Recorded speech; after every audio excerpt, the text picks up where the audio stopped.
quelles sont les opportunités à l'usage de l'intelligence artificielle dans le développement des villes intelligentes? Tel est le sujet de l'étude euh, intitulée Données, territoires et citoyens, repenser le modèle opérationnel de territoire pour concilier données et démocratie. Cette étude a été réalisée par Guillaume Cordonnier, responsable d'activité Smart City et Mobilité chez Capgemini Invent, et par Thierry Happ, cofondateur de l'observatoire NetExplo. Donc, ils vont répondre à quelques questions sur cette étude que vous pouvez par ailleurs trouver sur la page de Smart City Mag à la rubrique ressources. Elle est déjà en ligne.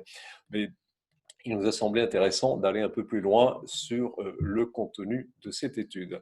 Alors, je commence par vous, Guillaume. Vous évoquez dans cette étude le cas de collectivités qui ont comme objectif d'être des territoires zéro, pour zéro pollution, zéro carbone, zéro problème de santé, zéro risque. Et cet objectif est évoqué comme une utopie. Pourquoi ce serait utopique de viser vers le zéro problème, zéro carbone, etc.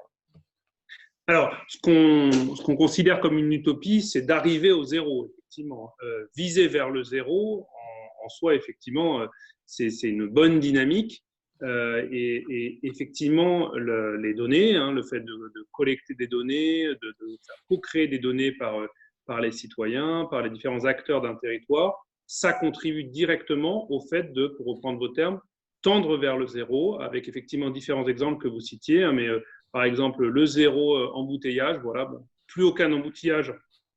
En tout cas, dans des grandes métropoles, c'est peu probable, mais on voit que notamment le fait de développer des choses autour de la mobility, ce qu'on appelle le mobility as a service à partir des données, eh ben, permet de significativement réduire les embouteillages. De la même manière, sur la prédiction des crimes, il y a eu des choses qui ont été faites, notamment aux États-Unis, qui permettent de réduire à peu près de 20% sur l'énergie pour le zéro carbone. De la même manière, les dynamiques Smart City comme à Dijon permettent de viser de réduire de 60% la consommation électrique.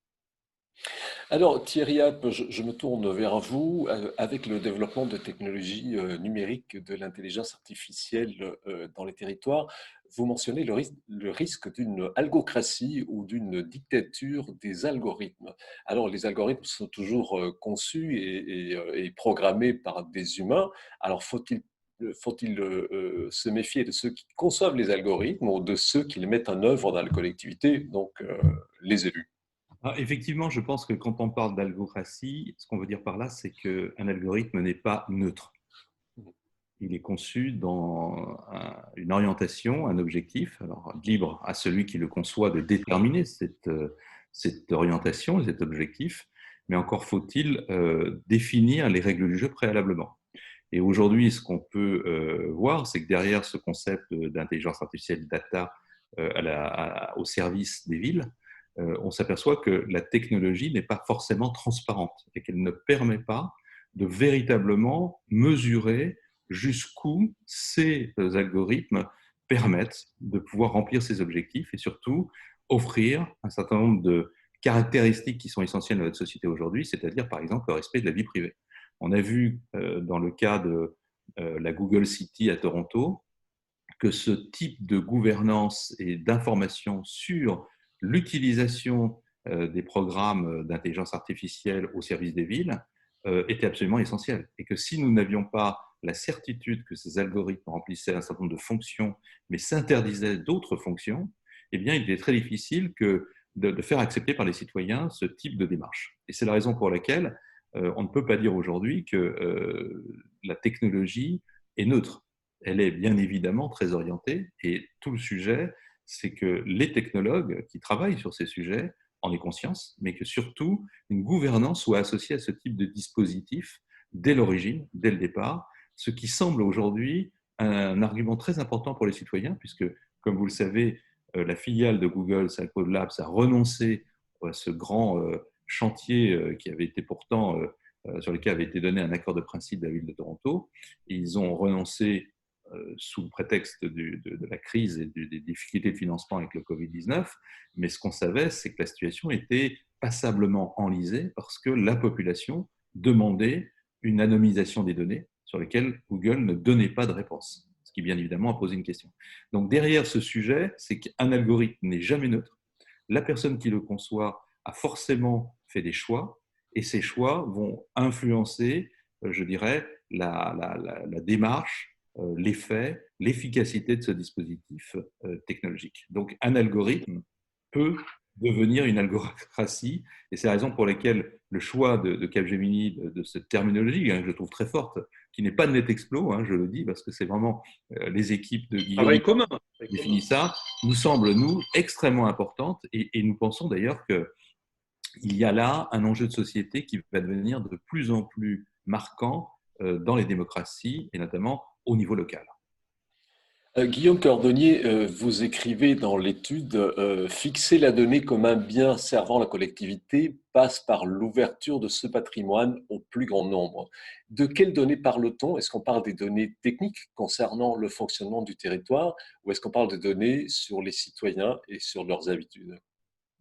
Alors, on parle des deux, effectivement. Il y a bien les données, comme vous dites, techniques, ça va être des données qui sont récupérées notamment par des capteurs, par de l'IoT, sur par exemple la circulation, sur la pollution, sur maintenant il y a des poubelles connectées, sur voilà, pour la gestion des déchets. Donc, on peut avoir tout un nombre de capteurs de ce type-là. Et puis, évidemment, il y a aussi des données d'usage. Et ces données d'usage, elles vont être produites évidemment par les citoyens de la collectivité.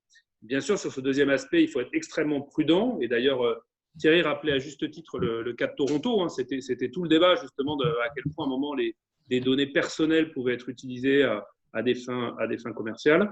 Donc c'est pour ça qu'on est convaincu de cette idée de plateforme de confiance pour justement être capable de collecter ces différents types de données, encore une fois, qu'elles soient techniques ou personnelles, mais avoir une utilisation qui est vraiment une utilisation de biens communs, de politique publique au service du plus grand nombre, ce qui passe, et on y reviendra, sur des sujets de régulation de la donnée, de protection des données personnelles. Et un cas concret pour illustrer ça, c'est toutes les démarches autour du self-data, donc de dire sur ces données personnelles, on rend bien le pouvoir au citoyen sur ce qu'il a envie d'en faire.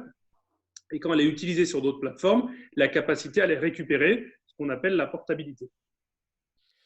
Thierry Happ, l'Union européenne a défini 7 critères pour considérer digne de confiance une intelligence artificielle. Je ne vais pas revenir sur ces 7 critères dans le détail. Selon ces critères donc, européens, les intelligences artificielles développées par des géants mondiaux du numérique, notamment chinois et américains, sont-elles qualifiées pour être déployées dans les territoires en France et en Europe? Alors, c'est une très bonne question parce que, bien évidemment, la mise en adéquation de ces algorithmes, de ces programmes d'intelligence artificielle basés sur les data sont bien évidemment des questions qui bougent en permanence. Vous avez vu d'ailleurs que les GAFA font d'ailleurs des pas envers un certain nombre de décisions qui sont publiques, qui sont gouvernementales, qu'elles soient aux États-Unis d'ailleurs, en Europe ou ailleurs dans le monde.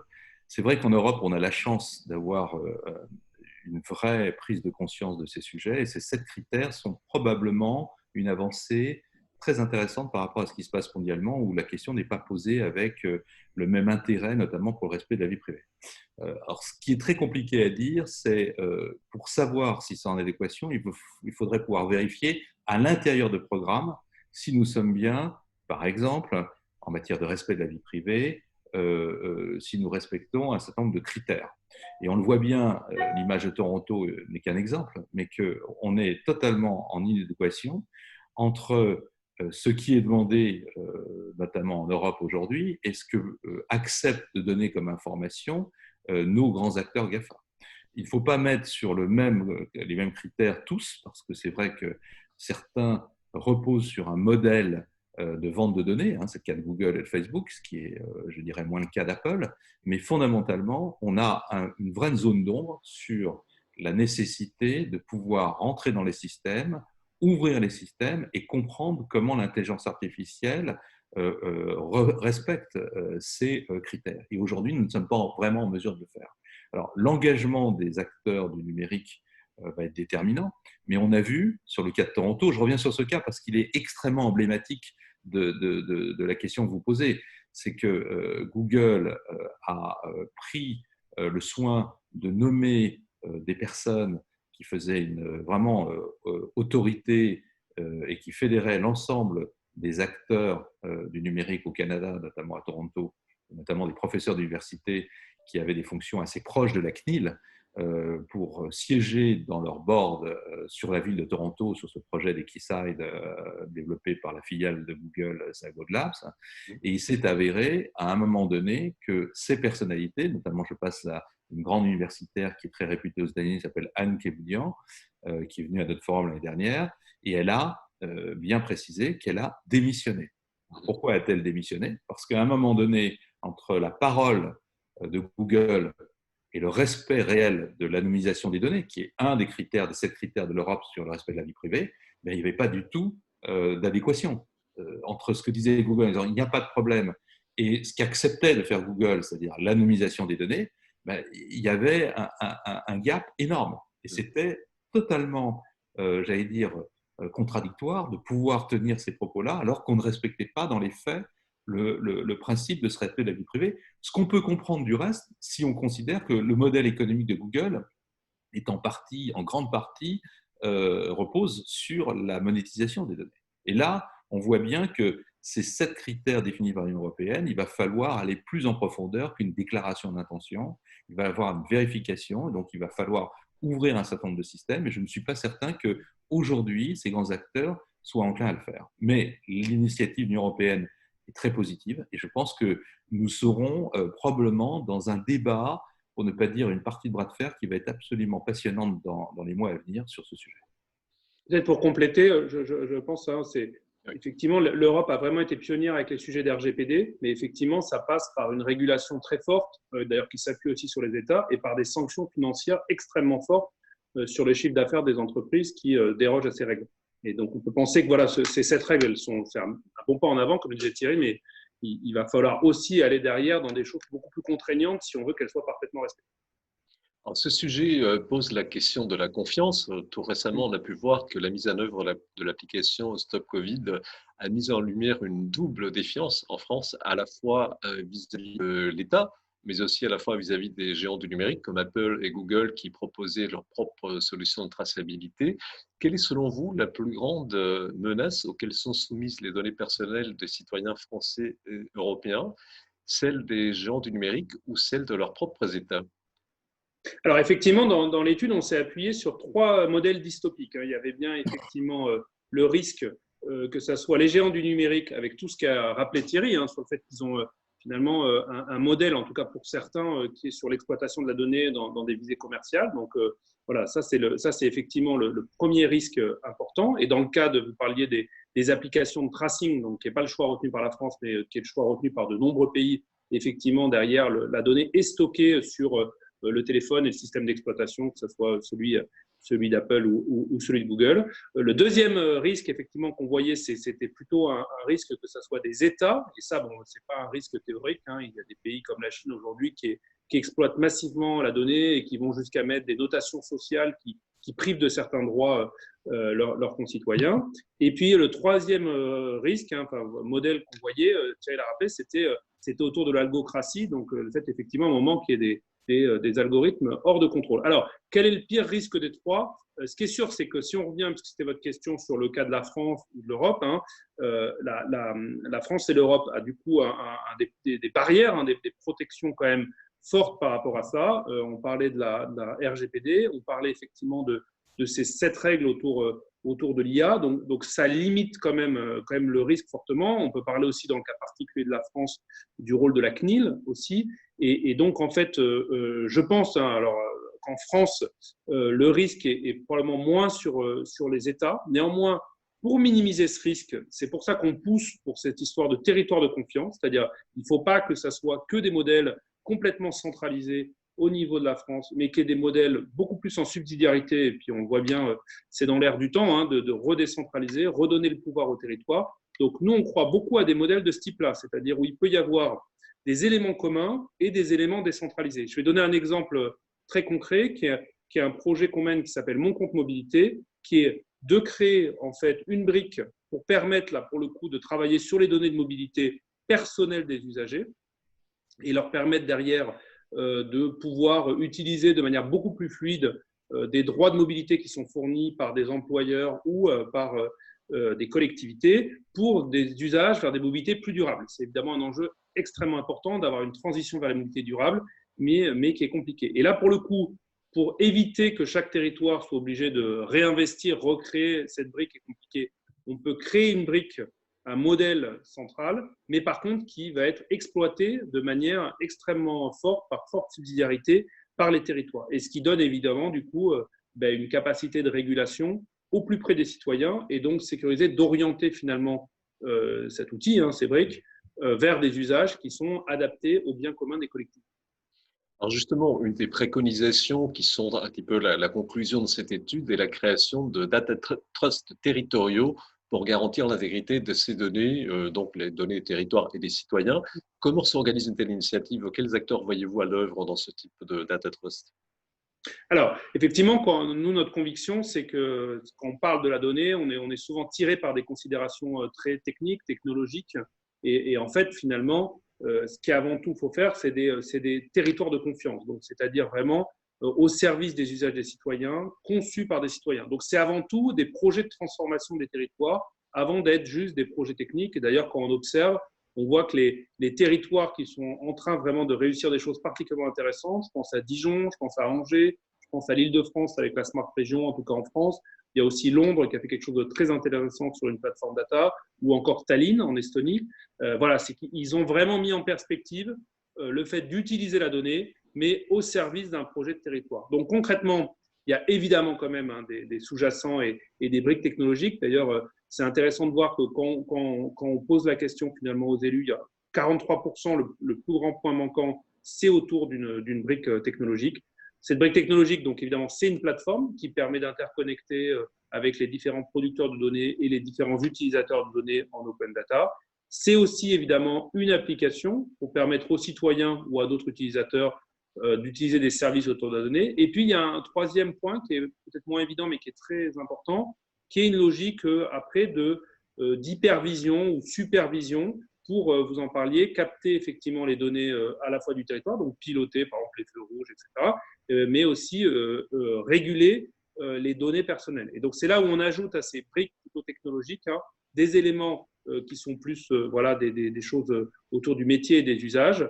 Nous, on pense qu'il faut un laboratoire voilà, qui va permettre de co-designer les services, l'utilisation de la donnée avec les citoyens, à l'image de, par exemple, ce qui est fait à Singapour avec le programme eWitness. Et puis, il faut aussi, à un moment, un centre opérationnel voilà, qui va utiliser cet outil de supervision, à l'image de ce qu'a fait Dijon avec On Dijon, donc qui va permettre à un moment d'orienter, réguler, et auquel on peut mettre tous les sujets qu'on a évoqués autour de la régulation des données, donc des sujets à la fois autour de la RGPD, de la protection des données, et aussi de la cybersécurité, qui est un sujet particulièrement important. On est convaincu qu'il faut faire de la cybersécurité un véritable service public de territoire. Une dernière question, messieurs, quels peuvent être selon vous les pilotes de ces data trusts territoriaux? Faut-il un pilotage politique et technique associé ou dissocié? Quelle est votre vision sur ce point? Peut-être simplement pour conclure, je pense que effectivement, ça va être un sujet majeur. C'est celui d'inventer les institutions de débat, de suivi et de contrôle, qui vont forcément être un métissage de ces compétences, mais peut-être revoir aussi les perspectives du futur de nos villes. Moi, nous, on pense en tout cas que à travers cette étude, à travers l'ensemble des observations qu'on fait mondialement, plutôt que des smart cities qui produisent de la valeur économique grâce à la seule extractation des données, il va falloir probablement se poser la question de comment on crée de la valeur qui va être une utilité sociale, j'allais dire presque civique, essentielle. Et c'est là où on voit bien que les collectivités locales, les décideurs publics et le gouvernement et l'Europe vont avoir un rôle absolument essentiel dans des institutions nouvelles qui n'existent pas encore, qui vont associer, bien évidemment, les citoyens. On a eu le plaisir de publier un livre il y a quelques années d'un des spécialistes du domaine qui travaille avec nous, qui s'appelle Francis Pisani, et on disait voyage dans les villes intelligentes entre data police et participolice. Et je pense que la notion de participation, elle est absolument essentielle dans ce contexte, avec, c'est vrai, un sujet très anxiogène. Vous parliez de l'application Stop Covid, Ça devient aussi un peu délirant de voir à quel point on se bloque contre toute innovation aujourd'hui, alors que ça a vraiment des utilités. Mais pour que ça puisse fonctionner, il faut probablement qu'on réinvente des institutions de débat, de suivi, de contrôle spécifiques là-dessus, au niveau local, parce que c'est comme ça qu'il y aura une participation entre des gens de technologie et des gens qui sont sur le terrain et qui agissent avec une finalité qui n'est pas de faire, j'allais dire, une ville intelligente pour être intelligente, mais une ville durable, une ville inclusive. Ça, c'est un enjeu qui va être absolument déterminant. Et je pense que le pilotage technique, il est essentiel, parce que quand on parlait des risques de cybersécurité, vous avez raison, ça peut effectivement être ingérable si on n'a pas bien pensé le système. Mais si on le pense qu'avec une vision technologique, on passe complètement à côté du sujet. Et c'est pour ça que ces institutions, encore une fois, qui passeront par le débat, le suivi, le contrôle, au niveau local, vont être absolument essentielles. Et je pense que là, il y a vraiment quelque chose qui va émerger de très fort et qui devrait nous permettre de réussir, probablement, dans les années à venir, de faire des villes qui soient vraiment intéressantes sur ce sujet. Peut-être pour compléter, effectivement.